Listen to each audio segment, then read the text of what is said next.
Welcome back to WagerTalk.com. We're going to go to the SEC, and it's the world's largest outdoor cocktail party.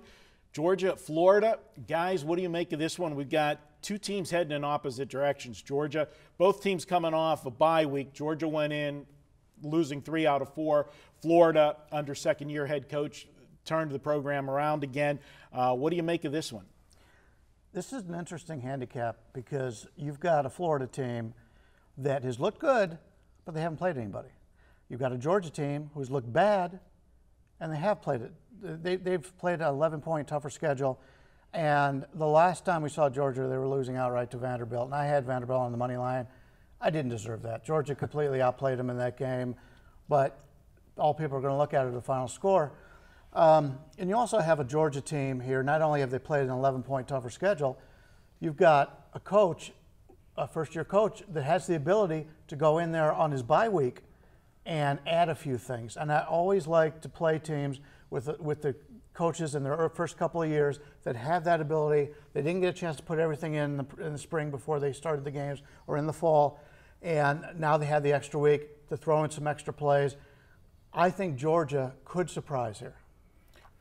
Preston, thoughts? Yeah, I think I do agree with Bryan. And I wrote a piece a couple of days ago. It was like a look-ahead line, and I said, I think it's going to be 7.5, and that's right, where it's sitting.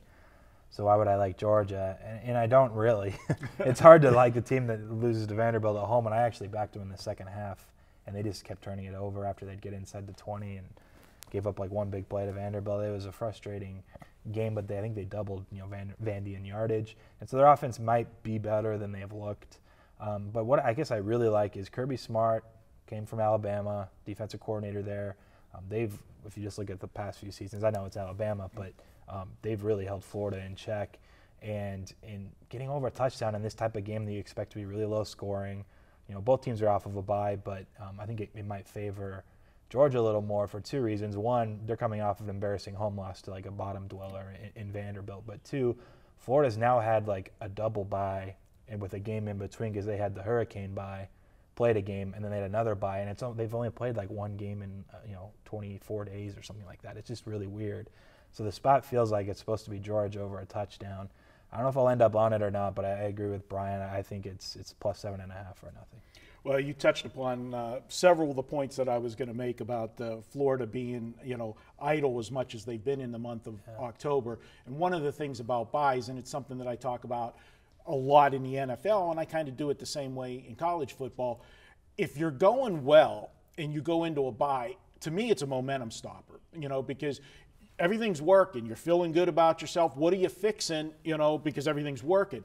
Whereas a team like Georgia, where they're struggling going into the bye, losing 3 out of 4, you are going to work harder on that bye week. You are going to put things in to try to fix some problem areas that you have. So I always like to look at a team coming out of a bye that went into it on a bad note. Going back to the Vanderbilt game that you guys both talked about, the yardage edge in that game was 421 to 171. Now, I'll be honest, I did not watch any of that game because I didn't have an interest in it, so I didn't watch it. But I went back and looked at the box score, and surprisingly, you would expect with that final score in Georgia having such an edge in yardage, you would have thought that they had a bunch of turnovers, but they actually didn't. There were no turnovers in that game, and I'm like, how did they lose this game? I mean, Bryan, did you watch it? There was turnovers on downs like around that 30 to 25 yard line in the gray area where you don't know if you want to kick a field goal. You trust your run game on 4th and 1 or 4th and 2, and they went for it. So I think they didn't have actual interceptions or fumbles, but I think 3 or 4 turnovers on downs. Yeah, you'll find that a lot where if you see one team has a whole lot of yards to nobody to very little, a lot of it has to do with the turnover. So that was, to me, that was a telling stat that you rarely find that in a game of that sort, and without the turnovers, it's a weird game. Yeah. Now, the question is, can Georgia get Nick Chubb going? He didn't do anything in the last game. He only ran for like 40 yards in that game. But you look at Florida, their defense has always been the signature of this team. But if you look in the last 3 games, they're starting to give up more yards per carry as they're getting in. We've already said they've played a soft schedule, but as you can see, getting deeper into conference play, you go back 3 weeks ago, they gave up 3.89 yards to Tennessee, which is good.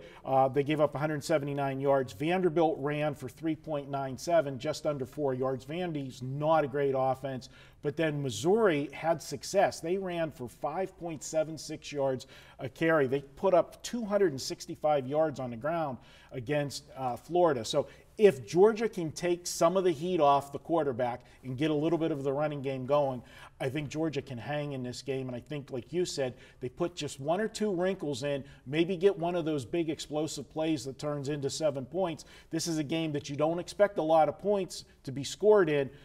I got to look at the over the touchdown. I think this is going to be decided under 1 possession. So for me, you put the gun to my head, I'm looking at Georgia plus the points. It'll be interesting to me where the line goes because Georgia, in the public's eye, has done nothing all season.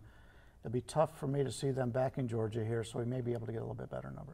Yeah, but do you really get it better than, well, we're over 8 and 9 is going to be a dead number. Yeah, we're already at 7.5. Yeah, I would bet it comes down if I had to make a wager. And so if you like 7.5 or you like Georgia, like Mark was saying, there's not a ton of value waiting for an 8 or 8.5. Take the 7.5 now. I think it will come down a little bit.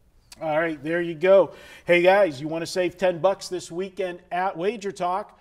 It's Halloween. Use coupon code TREAT in the number 10, and you'll get $10 off a package at Wager Talk. And you can always use that on the weekend, all access. We're going to be back with the video best bet from Preston and myself up next at wagertalk.com.